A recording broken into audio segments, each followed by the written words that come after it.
educational consultant of First Step HB courseware and the head of the English department of Al Faisal International Academy in Riyadh, Mr. Salama Kamal. And it gives me much pleasure to welcome the language consultant of the First Step HB courseware, Dr. Walid Ibrahim, the English lecturer at Alexandria University, Egypt. You are most welcome, sirs.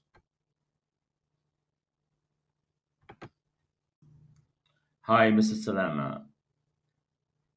You are highly welcome, sir. Nice to meet you. Pleasure, sir. Okay, could I ask you a question?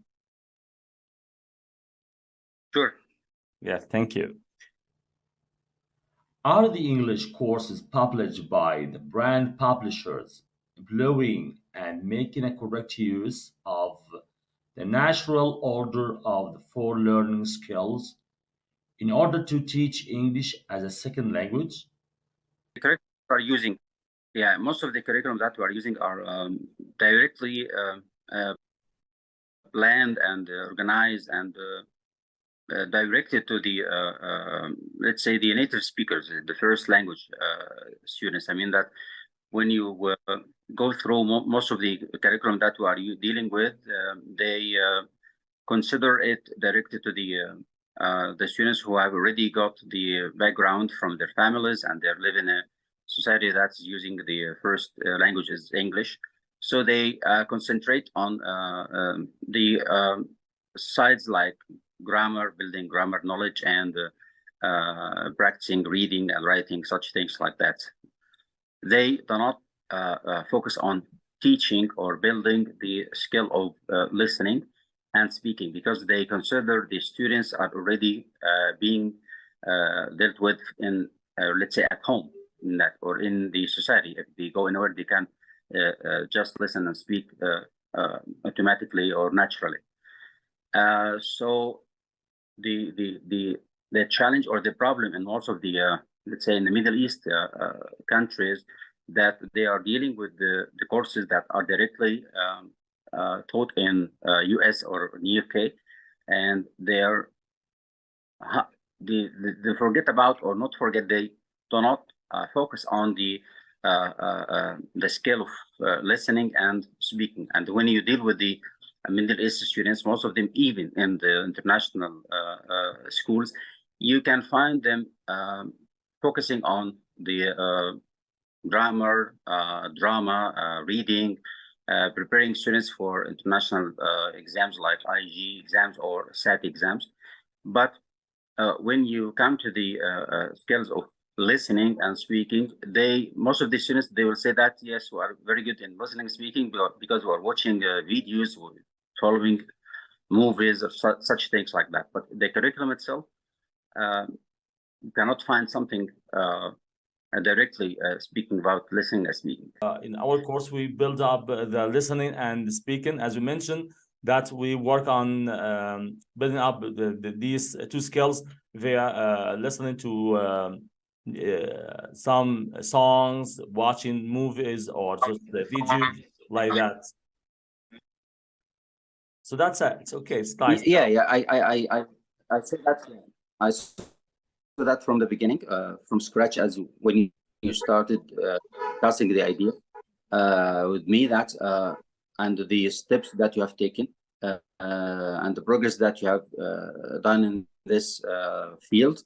Yeah, I can find that this course is building the skill. This is the most important point, that the students enjoying when they are studying, and enjoying when they are even being assessed. When they have assessment, the assessment is like games and like playing, such things like that, and it focuses on listening also, and also speaking.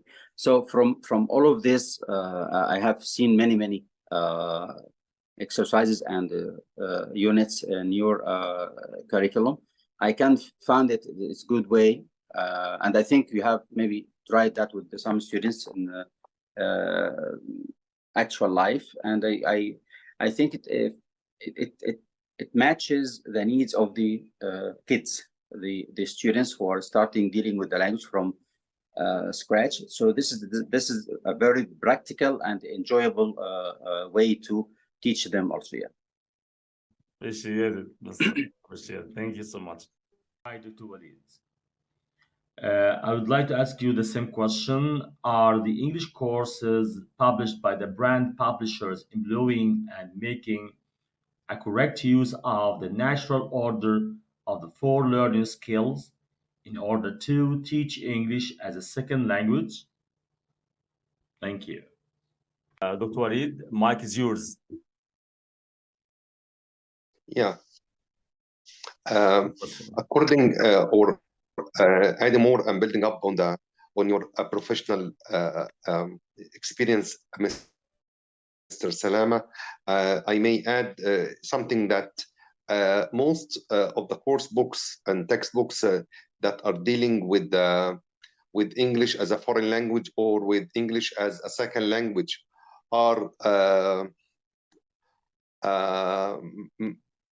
targeted towards some or most of the learners that are coming with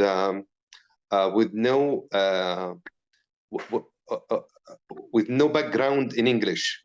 They are only focusing on building English for exams, but by piling up for extra vocabulary, extra written tasks, extra readings, and so on. And that's why your book, Mr. Hamdi, HB, I think it would be like a booming or maybe like a pioneering startup for others in order to follow your path in a way or another. Why? Because you are following the natural acquisition order of gaining language and also of acquiring language by letting the child like sitting either alone or maybe with others, flipping through and going through everything about English according to their needs, like numbers, like this. And then after listening, they are internalizing. And this is the acquisition order.